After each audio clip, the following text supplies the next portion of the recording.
Welcome to the podcast, Mike. Great to have you on. Do you mind giving us a quick rundown of your background and also what you guys do at Sibi? Yeah, for sure.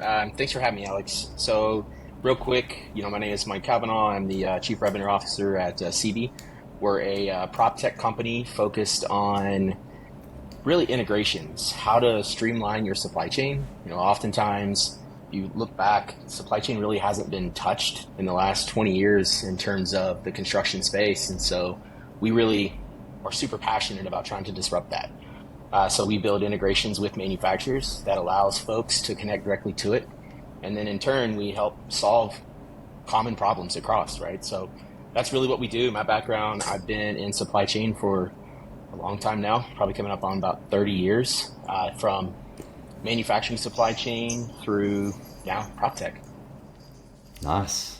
So, super interesting company and what you guys are doing. In terms of in a simple sense, what's the value proposition?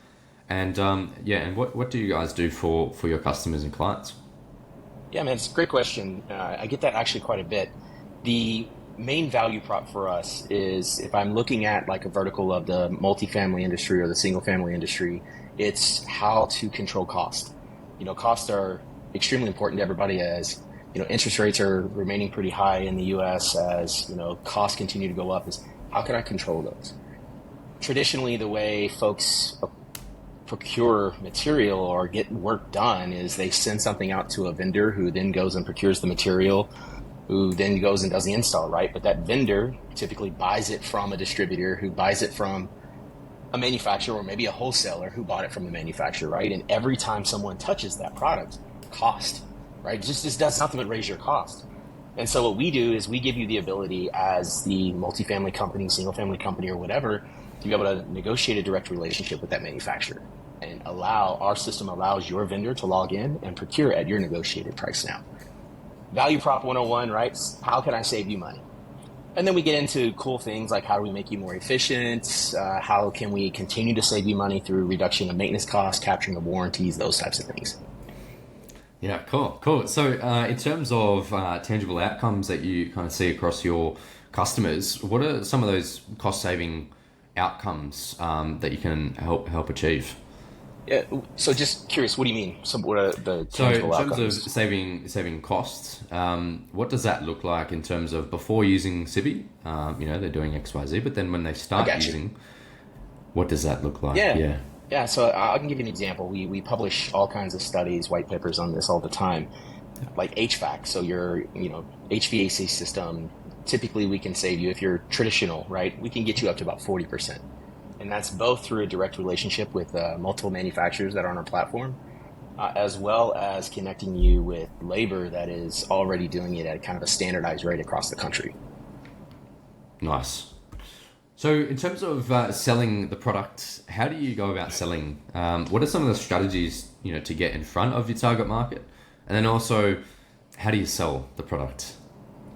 So, yeah, it's so interesting. So I've been with CB it's coming up on 6 years now. And the honest truth, until 6, 7 months ago, we actually didn't have a sales team.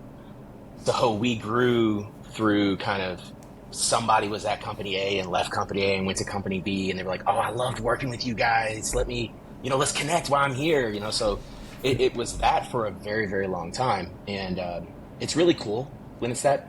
I won't lie to you, it makes you look really good. It's so easy to sell when people love you, right? But then when, there's a captive audience to that. And at a certain point, it's like, I can't go any further, right? Like I'm kind of at my ceiling, so to speak. And so about 7, 8 months ago, we launched our sales team and really tried to focus on what that process looks like. So to your question, we start with our traditional tech company, right? Start with the SDR approach. We have some lead gen going on out there. And our lead gen folks are either, cold reaching out through LinkedIn, through email, or going to conferences. And what we found to be super successful in that reach out is somebody did it to me, and I never answer. I know you guys, you probably get 1,000 people reach out to you, right? And going, hey, Alex, come, try this, buy this from me. And what got me was somebody reached out and said, hey Mike, I saw that I just did a blog post like about a month prior. Reached out and said, hey Mike, I just saw this blog post, man, super fascinating. Listed off 3 things I listened to the blog post. It's like, I really think you could benefit from this. Blew my mind. Like, that strategy was so personalized, and it felt like they put in the effort to sell me something, right? And so that became the way that as we launched our SDR process, the young lady who does that is like, you got to have this type of approach to people. Like, spend the time, invest in, it doesn't have to take 45 minutes, right? But if you spend 10, 15 minutes just trying to understand who that person you're connecting with, we've seen much greater results than just the standard, hey, try this, right? Or, the typical AI generated, hey, try this. So, and what we've done then is leverage that continued personal connection throughout the sales cycle. So from SDR, it goes to the standard account manager who works to figure out what the right opportunities are, right? We use the MEDIC process in terms of how we qualify leads to get them into that bucket. And then once they're there, he puts together the business plan, presents the business plan to them. Here's how we're going to save you money. And, again, I cheat a little bit because for our clients on the platform, we're free. We're actually paid by the manufacturer to build technology to solve problems for the industry. Manufacturers are really good at making products. They're less good at making tech. If you've ever been on a manufacturer's website, right? I mean, it's why all of us in this PropTech industry exist. And so, those kind of key things, I think, have really helped us stand out. And then, we've seen exponential growth in the last 8 months because we now have a concerted effort over trying to attack the space. Amazing. I love how obviously you haven't had a sales team until 6 months ago or just over that. I mean, it's wild, right? It's crazy. So, mate, I'm keen to understand how did you grow so much without a sales team? Like, what was the? I know you've been there for 5 years, just over that. What was the approach? How did you get those customers on board, and how did you grow without a traditional sales team on that aspect?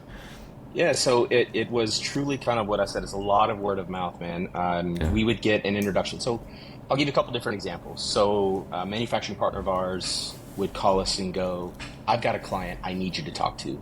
They're really upset with me because, again, manufacturers make great products. Like if you look at some of the manufacturers on our platform, GE, Carrier, MSI, PPG, they make phenomenal products, right? But I mean, that's what they do. They don't really make tech. They don't have a team of like 70 engineers and crazy product people just trying to break problems down every day. And so they would give us an introduction like that, and they would be like, this is the problem they have, and we would solve it. And then they would go, oh, cool, they love us now because of you guys. Here's another one, right? So there was a lot of that helped.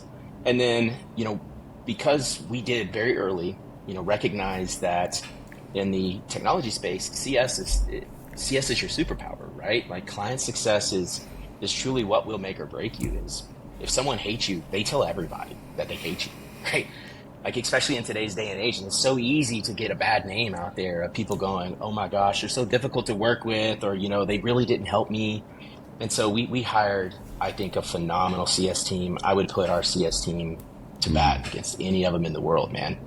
Yeah. And now what you've got is you've got a team that ensures that they have a good experience. And so we truthfully hit the SFR space, the single family for rent space, in a time where it was growing crazy. From 2020 to 2022, they bought more homes than like anybody, right? They bought more homes than were built. And so, we had a team when people were leaving company A and going to company B, they would go, hey, Sibi, you're not over here. Can you help me out? So that's how we did it, man. And truthfully, the single family for rent market, and we've got a really, really large share of market in that space, all came from one of those two things that I just said. Like, the 100 or so clients that we have in the single family for rent space, 100% of it was that. So it was super cool. And, I think it spoiled me, right? Because then you go, okay, I can't do that anymore. Now what? Yep. Totally. So obviously, to grow without a sales team, you obviously need to have a great product that sells itself, right? So you've obviously got that product, which is fantastic. So right now, in terms of your priorities as the Chief Revenue Officer, what are you looking at in terms of the next growth strategies and plan that you've got in place to get to the next level? What does that look like? terms of, is there any certain, metrics that you're aiming to hit, like revenue growth for the next 12 months, or also the next 3 years, if you look at that kind of length of time? What does that look like? Yeah. So I think you're spot on with our products. We've got a phenomenal chief technology officer. He came in, I think, in 2021. It could have been 2020 when he joined. He's helped really change the game for us since he's been here. And so what our strategy is going forward is we're really trying to leverage the things that we do very well, right? Like take what we do well, what I would call our fairway, and how can we apply those to other verticals? So if you look at the, just in the US, right, the construction industry is about $11.1 trillion. And you've got so many different verticals in that, right? You've got obviously the big ones, the multifamily, the single family, right? But then there are so many tertiary verticals inside that, like student housing, nursing home, REITs, like all of those that in truth don't operate any different than the single family or multifamily space does, right? So our approach has been, how can we leverage what we already do extremely well in the single family and multifamily space and try to push into verticals that operate similar, right? And so the vast majority of our team is focused on that. And their revenue targets for the year, right, is they want to push about a 40% growth in new verticals that we're not in. So I've got a team kind of specifically targeted at just attacking that every single day, right? The objective there is to keep people who are really good at the fairway, keep them focused on the fairway, right? And then we have a secondary team that looks at where can we experiment, right? One of the core beliefs we have at Sibi is fail. Like fail fast, fail hard, right? Learn from it. Where can we experiment? Where can we try to find a partner who wants to do something a little different, a little unique? And how can we help solve that problem, right? It might not be a home run for us, but man, we will learn a whole lot about not just the industry, but about ourselves in that experimentation phase. So we've got a secondary team focused on that. And they've got a target of just landing 3 new clients this year on that experimentation side. So it's nothing huge. Like, we're not trying to knock the cover off, but I don't want to put a bunch of pressure on them from that side of it. But it's really, be really good at what you're good at and then try to fail in something else. Yeah, amazing. Love it. So obviously as a CRO, a lot of, well, pretty much all of the revenue and growth activities fall back on you, right? As the CRO. What have been some of the challenges, in your time at the company, obviously not just being the CRO, but also Chief Customer Officer? What have been some of the key challenges that you've had to overcome? And that's a tough question because there's been a lot. So try to pick the ones that are really suck hard. I would say like this year, the big one has been as we push into those new verticals, right? As you get people going that it's too good to believe type approach, right? Like that is a tough one to overcome in a story when your message is strong, but people don't take it, right? Like, because I'm dead serious. So even though I am responsible for revenue, what I actually generate is the top line transactions, which equate to the revenue of the platform, right? And so on a top line transaction standpoint, we could have a client that's big, 100,000 doors, but is so used to this typical construction way of getting overcharged or overpromised, overcommitted to things. And then I come in and say, actually, it's pretty easy. And by the way, it's free for you. I'm paid by the manufacturer. You can negotiate your price directly with the manufacturer. So your price isn't even impacted by me. They pay me regardless if you do business with me or don't, right? I would prefer you do it because I'm going to make your life easier. You're going to love me and we're going to have a great time together. And sometimes this is a tough story, right? Because people become jaded in the space. And so it takes a lot of work and a lot of relationship building and a lot of data putting in front of them. Here's examples. And, thankfully I've got a list of about 20 really solid clients that, have been with us forever, love us to death, and are willing to, put their name on it and say, hey, you need a reference, send it my way. Yeah. I'll scream your guys' praises all day long. So that's been helpful. The other challenge is hiring people, man. Like, I think everybody faces this. Everybody wants to, how's the saying go? Hire slow, fire fast. It ends up being reversed, right? Like it's hard to get, especially in a unique space, right? Like we're a technology company, but I'm not selling seats, right? I'm selling a platform. I'm also an extension of my manufacturer. And so if you're coming from the technology side of it, if you're used to selling tech, if you're used to selling SaaS, I'm different. because now you also have to know a refrigerator. You have to know that the HVAC system is now R454B and it's no longer R410A, right? Like, I mean, there's so much uniqueness. It's not your typical cell. And then I also don't have like, again, that transactional volume, what you would typically expect, right? Like, it's not, I need you to sign up for 10 seats today. It's like, I want 75% of your order volume. Those types of things, which is a little bit harder and more difficult to control. Gotcha. In terms of aligning your team and especially your sales team as you grow the team, how do you align them on the vision of the company and how do you get them to work on the right stuff every single day? Is there any kind of strategies that you use to make sure that everyone's working on the things that actually drive revenue growth and move the needle forward? Yeah, so we that's a struggle I think for everybody, right? Like it's very tough to as you grow it, particularly when we were like when I started, we were like 12 people. It was easy. You stand in the middle of the office and you go, "Hey guys, this is what we're doing," right? And then as you evolve, and we've gone from 12 to 100, right? It's like it's so hard. And even though I'm in Austin and we're based in Phoenix, I go to Phoenix all the time, usually like every other week.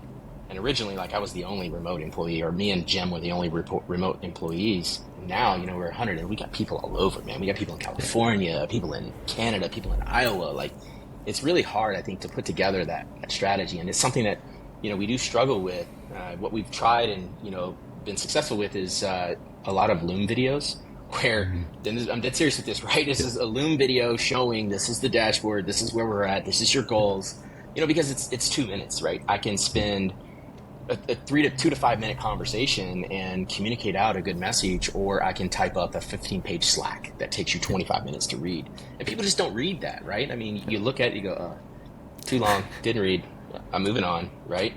So, you know, I think we found a little bit of success, but that's something we started trying literally like 2 months ago, how to be better, and not just communicating internally to the sales team, but also how, you know, because if you're in another part of the organization, you're asking questions like, what's the sales team doing, right? Like, what are they doing? Why is Mike doing all this crazy stuff, right? Why is Greg doing all this crazy stuff? And so, you know, what we've tried to do is take those videos and actually produce them out to the org, so that way the org can now start to see, you know, what some of the things that we're actually working on to help create clarity across.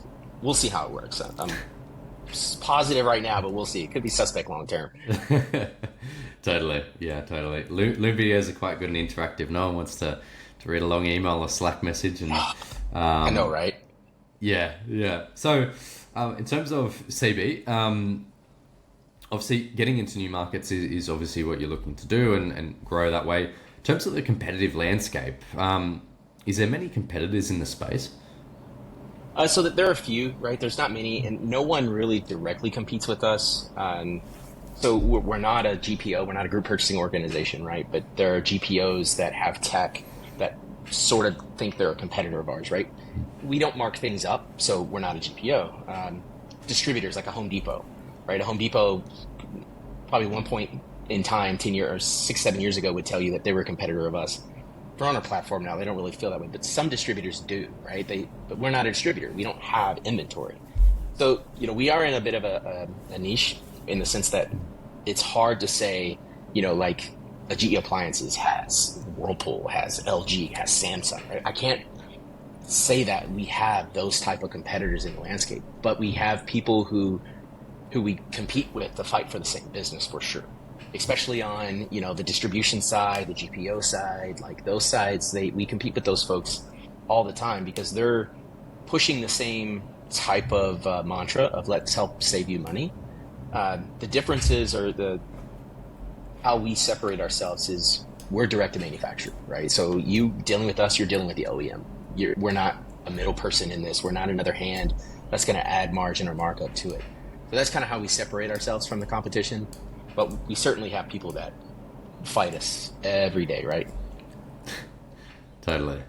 So, if you were to, in terms of, you know, advice that you'd give to yourself 5 years ago, starting at CB all over again, knowing not what you know now, what advice would you give to yourself?